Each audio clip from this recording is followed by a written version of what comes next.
In this video, let's take a look at colour in Photoshop. But if you're shooting raw images, try to do the majority of your colour work in Adobe Camera Raw, simply because it remains editable at any time you need it.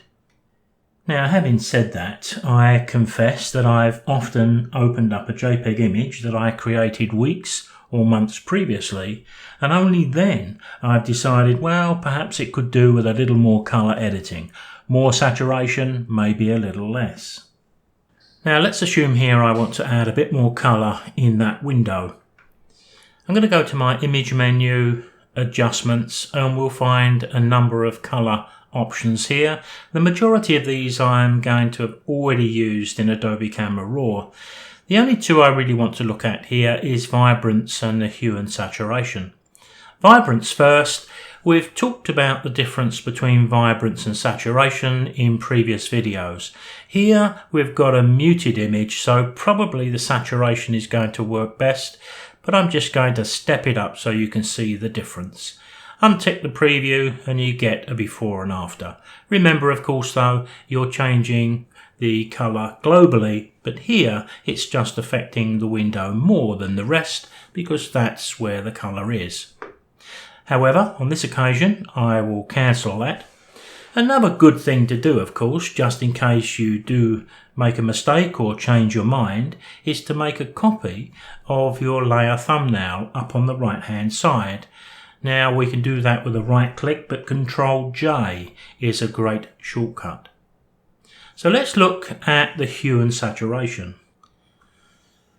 It's very much the same as what we've just looked at. Image, adjustments, hue and saturation. I almost never come to these menu items anymore. I use the shortcut Ctrl U. And over here, as you can see, we've got hue, which we can think of as corrective and unlikely to be needed here.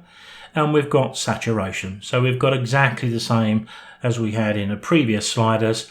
We can push the colour up as far as we wish, make any adjustments, we can take a look, a preview before and after, and we can click OK, and we can live with that for a while knowing we've got the original beneath. Save this as a Photoshop file, of course, and both of them will be safe.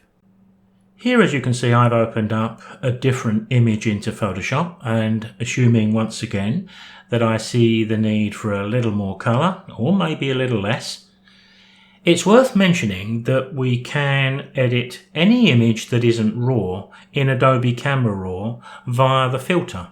Let's do that here. I'm going to go to my filters menu, top of the screen. There's the option we want. Now, when the panel opens, you'll recognize it instantly because we're going to spend a lot of time in here. The only tool you won't find is the crop tool. Now, we're not going to get the full benefits of a raw image here. But for the limited adjustment we need to make, that's not really an issue. Now, I use the Adobe Camera Raw filter quite a lot simply because I'm familiar with all of these sliders, and it's easier here via the masks to make an adjustment in colour in a strategic location. Now, for example, here I may just want to enhance the castle. So if I go to the mask option and I ask to select the subject, it's done a pretty good job. It's taken a little bit of the background and a little bit of that edge, but is that going to be significant? Well, let's take a look. Let's go down to the colour settings, and all I want to do here is to increase the saturation. I'm just warming things up. There we can see the difference. I can choose whatever I need, and if I'm happy with that, I can open this up or OK that, and it'll open up back into Photoshop with those changes applied. One of the tools I've used quite a bit in Photoshop is the sponge tool. Now, we'll find that located in the toolbox. It's grouped with the dodge and burn, but there's the sponge tool. From the options at the top of the screen, I've got a normal soft edge brush, and from the mode I've got saturate selected from the other option, which is desaturate.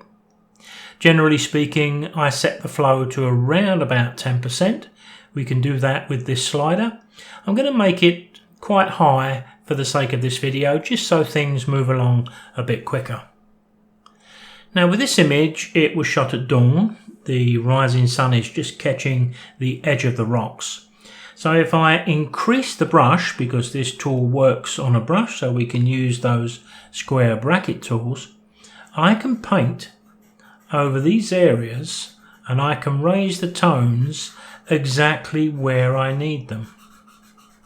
So if I want to highlight the golden colour on the edge of the rocks, I can do so. Now in normal circumstances we would make a copy and we would zoom in. But again, in the interest of speed, you can see how quick and easy this tool is to use.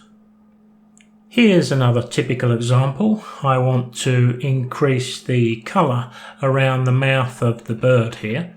So I'll drop my brush size down, but I can quickly raise the colours here. And my flow is a little bit fast here. Sometimes it can get away with us if it's too fast. But now I can enhance the colour around the beak. I could enhance the eyes a little bit. And sometimes I will even enhance the feathers a little bit around the eyes, because this is the area we tend to focus on. Very quick and easy to do and effective. Toning an image is another great use of colour. Let's try a sepia tone on the castle because it's going to lend itself to that sort of technique. We need to go to the hue and saturation, so up to the image menu, adjustment, hue and saturation. We need to tick the little box that says colorize.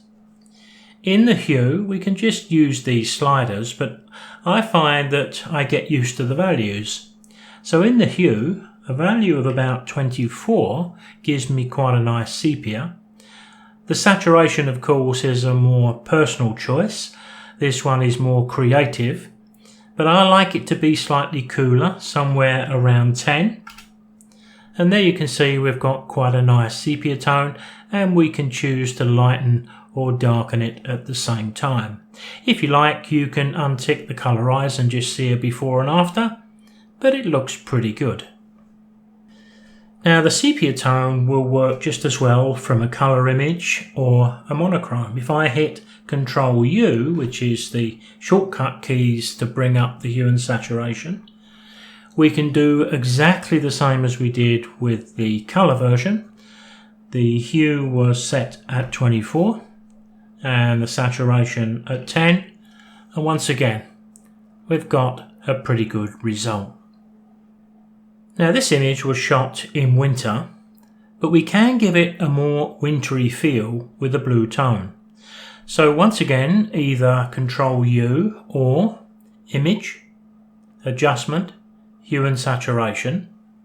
Again, we tick the Colorize box, and once again you can just move this slider along to pick the colour you want, and as you can see there's many more colours rather than sepia and blue.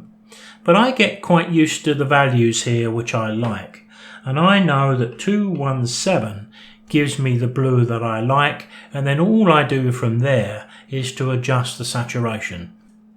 But here it works very well with a saturation setting of 25. So it's never been easier to affect colour in Photoshop and Adobe Camera Raw, either globally or strategically. But I think our first choice should be Adobe Camera Raw, but of course there's always going to be those times when we need Photoshop too. I'll see you next time.